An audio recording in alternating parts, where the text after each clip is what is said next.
میرے عزیز دوستو، کیسا بدقسمت ہے وہ انسان جو اللہ سے کٹا ہوا ہے، جو اللہ کو جانتا ہی نہیں، کہاں ساری زندگی دھکے کھاتا پھر رہا ہے۔ یہ سڑکوں پہ نکلو، ہنستے مسکراتے لوگ جا رہے ہیں، ان کی ہنسی کے اندر چھپا ہوا وہ غم، اس پر بھی تو غور کرو۔ کیا بنے گا اس بیچارے کا؟ جب یہ پریشان ہوتا ہوگا تو کیا کرتا ہوگا؟ کہاں دیکھتا ہوگا؟ جب اس کو کوئی غم ملتا ہوگا تو یہ کیا کرتا ہوگا؟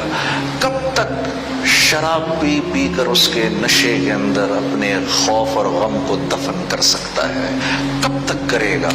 کبھی تو دماغ جو ہے اس نے پاگل ہونا ہی ہے، پھر کیوں اس کا دل کرتا ہے کہ کہیں کسی اونچی عمارت پر چڑھ کے میں نیچے چھلانگ مار دوں؟ کیسی بدقسمتی ہے اس انسان کی جو اللہ سے کٹا ہوا ہو، جو اللہ کو پہچانتا ہی نہ ہو، جو جانتا ہی نہ ہو کہ میرا مالک کون ہے، میرا مالک کون ہے۔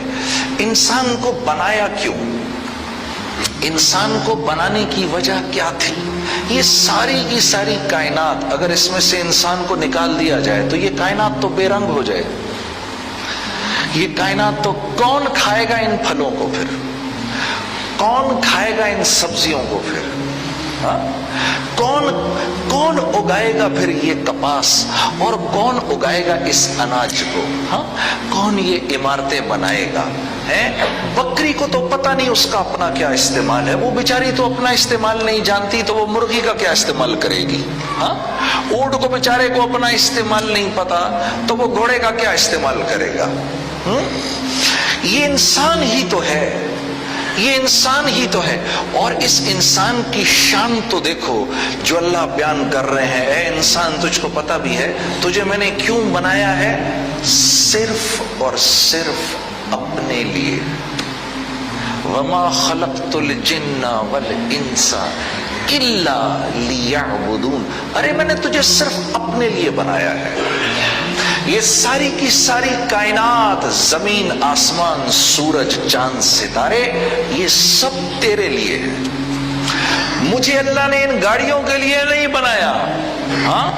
یہ جو اسلم بھائی کے شو روم پہ گاڑیاں کھڑی ہیں، اللہ نے اسلم بھائی کو ان گاڑیوں کے لیے نہیں بنایا، یہ گاڑیاں ان کے لیے بنی ہیں۔ یہ سڑکیں باہر آپ اس کے لیے نہیں بنے، یہ بلڈنگیں آپ اس کے لیے نہیں بنے، یہاں تک کہ یہ اللہ کا گھر جو ہے اس کے لیے بھی آپ نہیں بنے، یہ بھی آپ کے لیے بنا ہے۔ یہ کعبہ آپ کے لیے بنا ہے کہ آپ اس کے گرد طواف کریں۔ اس کائنات میں سے انسان کو نکال دو، یہ کائنات تو بے رنگ ہے، کیونکہ یہ کائنات پوری کی پوری اللہ کے حکم میں جکڑی ہوئی ہے، یہ اپنی مرضی سے کچھ نہیں کر سکتی۔ آپ شیر کے سامنے جا کے رکھو نا، بڑے مزے کا فروٹ لے جا کے سامنے رکھ دو، وہ کہے گا میں نہیں کھا سکتا، مجھے حکم ہی نہیں ہے اس کو کھانے کا۔ آپ بکری کے سامنے لے جا کر گوشت رکھ دو، وہ کہے گی میرا تو پیٹ خراب ہو جائے گا، میں تو کھا نہیں سکتی، مجھے حکم ہی نہیں ہے اس کو کھانے کا۔ اللہ کی ہر مخلوق انسان کے سوا اللہ کے حکم میں جکڑی ہوئی ہے۔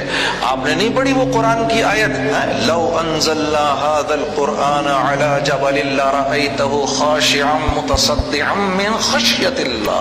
اللہ نے جب پہاڑوں کے اوپر قرآن کو اتارنے کا ارادہ فرمایا تو انہوں نے کہا یا اللہ ہم پہ نہیں اتارنا، ہم نہیں اس کے حکموں کو پورا کر سکتے۔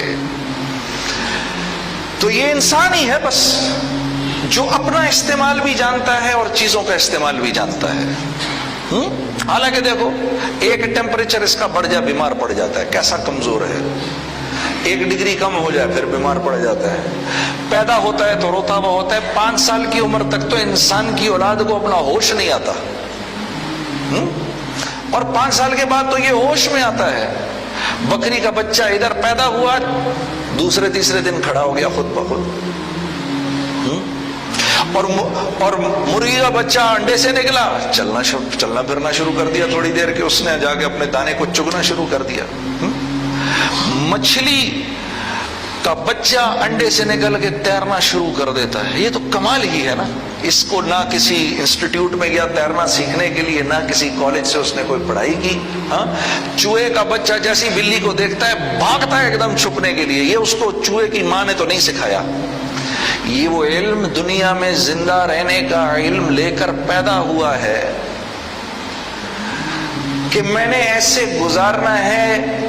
ایک ایک اللہ کی مخلوق بالکل اسی طرح سے میرے عزیز دوستو اللہ کے حکم کے اندر جکڑی ہوئی ہے. انسان اس کائنات کا اپنا بھی استعمال جانتا ہے، اس کائنات کا بھی استعمال جانتا ہے. کیونکہ انسان کے ساتھ اللہ نے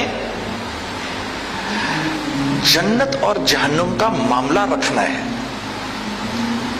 یوں تو دراصل پیدا کیا کہ دنیا کے اندر انسان کو یوں پیدا کیا کہ یہ یہاں پر میرے حکموں کو زندہ کرے اور آخرت میں یہ میرا ہمنشیں بنے، میرے مہمان خانے میں رہے. پیدا اس وجہ سے کیا گیا. کوئی بہت ہی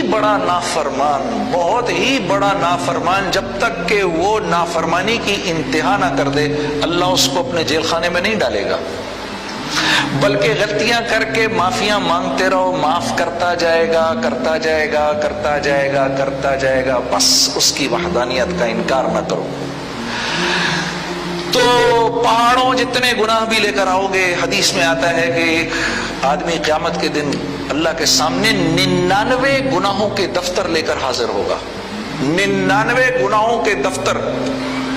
ہاں، اور اس کو اپنے بچنے کی کوئی امید نہیں ہوگی. اللہ کے سامنے کھڑا کیا جائے گا تو اللہ پاک پوچھیں گے یہ میرے فرشتوں نے صحیح لکھا کہ غلط؟ وہ اقرار کرے گا کیونکہ اس کے پاس تو گنجائش نہیں ہوگی. جی بالکل ٹھیک ہے، سب ٹھیک ہے. پھر تو تم اس کا اقرار کرتے ہو یہ سب تم نے کیا؟ جی میں نے کیا. تمہارے پاس اس کی کوئی حجت ہے؟ کہا جی کوئی نہیں. اللہ پاک فرمائیں گے نہیں تیرا، کیونکہ یہ حساب کتاب کا دن ہے، انصاف کا دن ہے، تیری ایک نیکی ہمارے پاس موجود ہے. اور ایک پرچہ لایا جائے گا جس کو دیکھ کر وہ ہنسے گا کہ یہ پرچہ کیا کرے گا. اس پرچے پر لکھا ہوگا لا الہ الا اللہ. وہ پرچہ دوسرے میزان کے دوسرے ترازو پر رکھا جائے گا تو وہ 99 دفتر ایسے اڑ کے غائب ہو جائیں گے جیسے کبھی تھے ہی نہیں. اللہ اس کو اس کلمے کی بنیاد پر جنت میں بھیج دیں گے. اگر اس کی وحدانیت کا اقرار کرتے کرتے چلے گئے تو اس کی کریم ذات سے پوری امید ہے کہ سب کو معاف کر دے گا. ہاں، انسان تو اللہ کی کیا شاہکار تخلیق ہے. یا ایھا الانسان ما غرک بربک الکریم.